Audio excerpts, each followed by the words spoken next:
अब हम अपनी इंश्योरेंस है, जो लास्ट वीडियो में हमने देखा कि इंश्योरेंस हम लेते हैं तो किस प्रकार से उसकी ट्रांजैक्शन किया जाता है। अब हम उस ट्रांजैक्शन का हमें राइट ऑफ करना है, यानी कि हमें उसकी बुक्स बंद करनी है। मान लो कि अपने वर्ष का एंडिंग ईयर का एंडिंग डेट चल रहा है 31/3, आज डेट है 31/3/2022। तो 31/3/2022 को हमें इस इंश्योरेंस को राइट ऑफ करना होगा। तो उसके लिए हमें वैल्यू निकालनी होगी कि भाई जुलाई से लेकर मार्च तक कितना इंश्योरेंस का यूज हो चुका है। तो हम जुलाई से चलेंगे, क्योंकि हमने 1 जुलाई को इंश्योरेंस लिए, तो जुलाई, अगस्त, सितंबर, अक्टूबर, नवंबर, दिसंबर, जनवरी, फरवरी, मार्च, यानी कि 9 महीने का जो इंश्योरेंस है वो यूज हो चुका है, यानी कि 9 महीने का जो टाइम पीरियड है वो निकल चुका है। तो वो खर्चे के रूप में हमें डालना होगा। ठीक है, तो इंश्योरेंस को हमें खर्चे में दिखाना होगा 9 मंथ का। तो किस प्रकार से दिखाएंगे, वाउचर्स में चलेंगे और उस इंश्योरेंस का एडजस्टमेंट पास करेंगे। तो एब्सेंट जनरल वाउचर से हम उसका एडजस्टमेंट पास करेंगे। तो हमें यहाँ पर एक नई लेजर बनानी है, फायर इंश्योरेंस एक्सपेंसेज।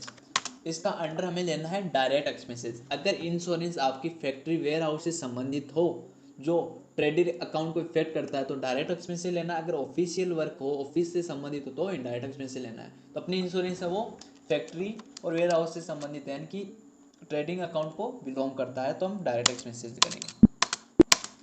यहाँ पर हमें कितने से राइट ऑफ करनी है, 1 साल, यानी कि 1 साल में 12 मंथ होते हैं। 12 मंथ के लिए आपकी जो इंश्योरेंस है वो 12,000 रुपये।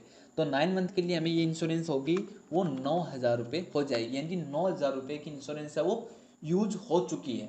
ठीक है, अब यहाँ पर हमें टू में लेना है फायर इंश्योरेंस। ठीक है, जैसे हम फायर इंश्योरेंस सेलेक्ट करेंगे, 9,000 से राइट ऑफ करेंगे, तो अपना सेल्स अकाउंट है वो 3,000 से रह जाएगा, जो कि अपने मार्च के बाद में अप्रैल, मई, जून 3 मंथ चलेगा। ठीक है, क्योंकि 1 साल का था ये इंश्योरेंस, 1/7 से 31/6 तक आपका इंश्योरेंस था, तो अभी 3 मंथ का इंश्योरेंस है वो सेल्स है। ठीक है, इस प्रकार से हम इसको एक्सेप्ट करवा देंगे। अब अपनी बैलेंस शीट में चेक करेंगे ना, तो अपनी बैलेंस शीट में इंश्योरेंस है वो कितनी है, 3,000 रुपये की आपकी बची हुई है। 3,000 रुपये की जो इंश्योरेंस है वो बची हुई है। ठीक है, अब हम चेक करेंगे अपने P&L profit and loss account में देखेंगे, तो यहाँ पर हमें 9,000 की फायर इंश्योरेंस का हमें यूज हो चुका है। ठीक है, अब आगे की 3,000 बची है वो आपके अप्रैल में काम आएगी, मई में काम आएगी, जून में काम आएगी। 31 जून को वो ख़त्म हो जाएगी, तो आपको 1 जुलाई से उसको रेवेन्यू करवाना होगा या फिर नई इंश्योरेंस लेनी होगी। तो रेवेन्यू हमें करवाना होगा, तो उसको रेवेन्यू करवाने के लिए हमें यहाँ से फाइनेंशियल चेंज कर लेते हैं।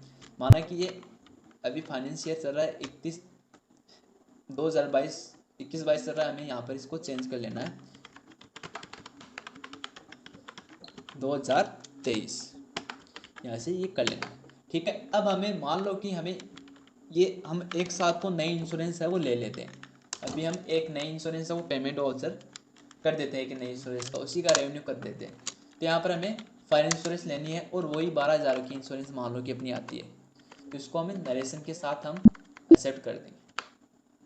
अब हमें क्या करनी है, इंश्योरेंस तो हमने कर दिया है। अब हमें राइट ऑफ इस साल राइट ऑफ करना होगा, वो 2 इंश्योरेंस का करना होगा। एक तो 3,000 रुपये वाली का करना रहेगा, जो शेष बचा हुआ है, जो शेष बच चुका है वो पिछले साल का जो अपना अप्रैल, मई, जून तक चला उसका राइट ऑफ करना है। फिर जुलाई से आपकी नई इंश्योरेंस है वो स्टार्ट हो गई, तो उसका हमें करना है। तो किस प्रकार से करेंगे देखते हैं। क्या हम यहाँ पे बैलेंस शीट में देखेंगे तो अपनी प्रीपेड एक्सपेंसेज जो 15,000 से, क्योंकि 3,000 तो पिछले वाले हैं और बाकी ये 12,000 इस साल वाले हैं। ठीक है, अब इसको राइट ऑफ किस प्रकार से करना है, तो हम यहाँ पर वाउचर्स में चलेंगे।